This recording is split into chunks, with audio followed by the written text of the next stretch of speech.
ആൾക്കൂട്ടം എത്ര വരെ വിഡ്ഢികളാകാം എന്ന് തുറന്നു കാണിക്കുക മാത്രമല്ല ഒരു സിനിമ ചെയ്യുന്നത്, കലാപത്തിന് പ്രേരിപ്പിക്കുക കൂടിയാണ്.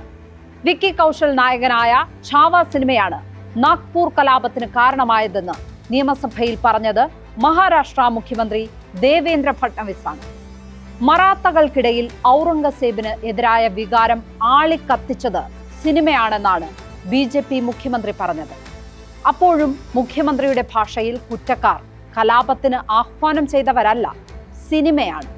300 വർഷങ്ങൾക്ക് മുമ്പ് നടന്ന കാര്യങ്ങളുടെ പേരിൽ ഇന്ന് ജനം ഒരേ സമയം സ്വയം വിഡ്ഢികളും കലാപകാരികളും ആവുകയാണ്. സ്വർണം കുഴിച്ചിടുന്നതായി സിനിമയിൽ കണ്ടതറിഞ്ഞ് ഒരു പ്രദേശം മുഴുവൻ കുഴിച്ച അതേ ജനത തന്നെയാണ് കലാപത്തിനിറങ്ങിയത്. ആ ജനതയെ നയിക്കുന്നവർ തന്നെ കലാപം ഇളക്കിവിടുന്നത് എങ്ങനെയെന്ന് പ്രസ്താവനകൾ തെളിയിച്ചു. സ്പോട്ട് ലൈറ്റ് ആരംഭിക്കുന്നു. സിനിമയും ഔറംഗസേബും കലാപവും. ഹിന്ദുക്കളെ ആക്രമിച്ച ഔറംഗസേബിന്റെ ശവകുടീരം എന്തിനാണ് ഇന്ത്യയിൽ എന്ന് ചോദിച്ചത് ഉത്തർപ്രദേശ് മുഖ്യമന്ത്രി യോഗി ആദിത്യനാഥാണ്. നാഗ്പൂർ പോലീസിന്റെ കുറ്റപത്രം അനുസരിച്ച് സംഭവങ്ങൾ ഇങ്ങനെയാണ്. വിക്കി കൗശലിന്റെ ഛത്രപതി സംഭാജി മഹാരാജ് സിനിമ റിലീസ് ചെയ്തതോടെ ഔറംഗസേബിനെതിരായ വികാരം ശക്തമായി.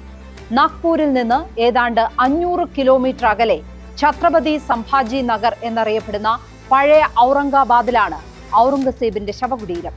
ഈ ശവകുടീരം ഇവിടെ നിന്ന് മാറ്റണമെന്ന് നേരത്തെ തന്നെ ആവശ്യം ഉയർന്നിരുന്നതാണ്.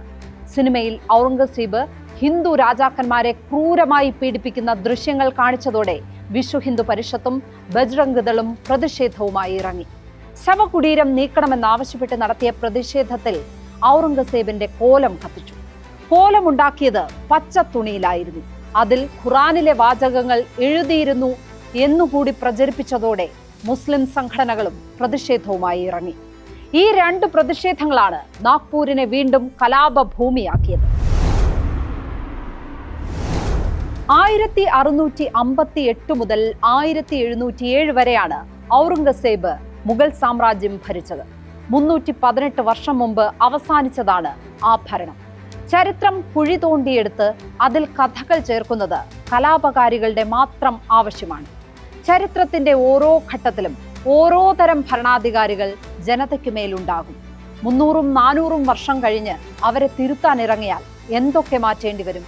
സ്വന്തം സഹോദരനെ വധിച്ച് അധികാരത്തിൽ എത്തിയ ആൾ എന്നും സ്വന്തം പിതാവ് ഷാജഹാനെ ജയിലിലടച്ചയാൾ എന്നുകൂടിയുണ്ട് ഔറംഗസേബിനെ കുറിച്ച് ചരിത്രത്തിൽ. ഇന്ന് കാണുന്ന ഇന്ത്യ എന്ന സങ്കല്പം ഉണ്ടായത് തന്നെ ഔറംഗസേബിന്റെ കാലത്താണെന്ന് പറയുന്നവരുമുണ്ട്. അഫ്ഗാനിസ്ഥാന്റെ അടുത്തുവരെ സാമ്രാജ്യം സ്ഥാപിച്ചത് ഔറംഗസേബാണ്. പടയോട്ടങ്ങളുടെ ചക്രവർത്തി എന്ന നിലയിൽ പ്രശസ്തി ഉള്ളപ്പോൾ തന്നെ മതമൗലികവാദി എന്ന വിമർശനവും ഉണ്ടായിരുന്നു. ചരിത്രത്തിലെ തെറ്റുകളൊന്നും പിന്നീട് തിരുത്താൻ കഴിയില്ല. ചെയ്ത ശരികളെ തെറ്റാണെന്ന് സ്ഥാപിക്കാനും കഴിയില്ല. ബോധമുള്ള സമൂഹം ചരിത്രത്തെ ഉപയോഗിക്കുന്നത് പഴയ തെറ്റുകൾ ആവർത്തിക്കാതിരിക്കാനും ശരികൾ പകർത്താനുമാണ്. നാഗ്പൂർ കലാപത്തിൽ ഇരുപക്ഷത്തും നഷ്ടമുണ്ട്. 30ഓളം പോലീസുകാർക്കും പരിക്കേറ്റിട്ടുണ്ട്.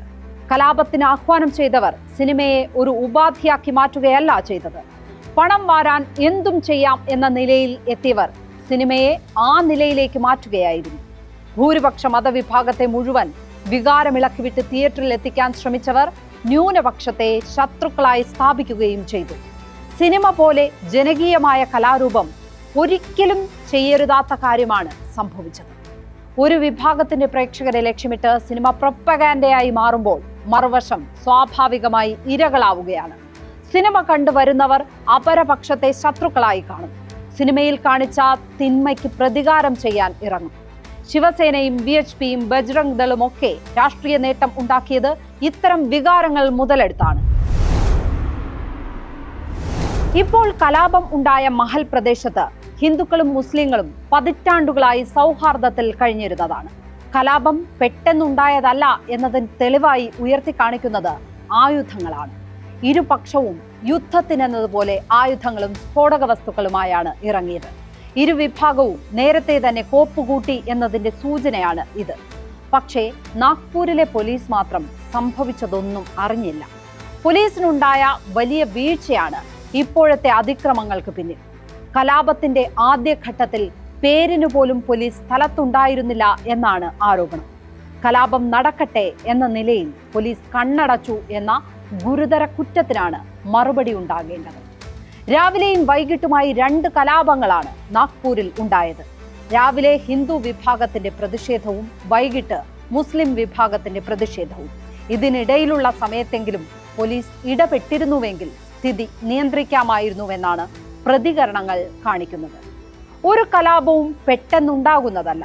കാലങ്ങളായി പുകയുന്ന പ്രശ്നങ്ങളിൽ എണ്ണ ഒഴിച്ച് കത്തിക്കുന്നവരാണ് ശരിക്കുള്ള പ്രതികൾ. സ്പോട്ട്ലൈറ്റ് ഇനി മറ്റൊരു വിഷയവുമായി നാളെ ഇതേ സമയം. നമസ്കാരം.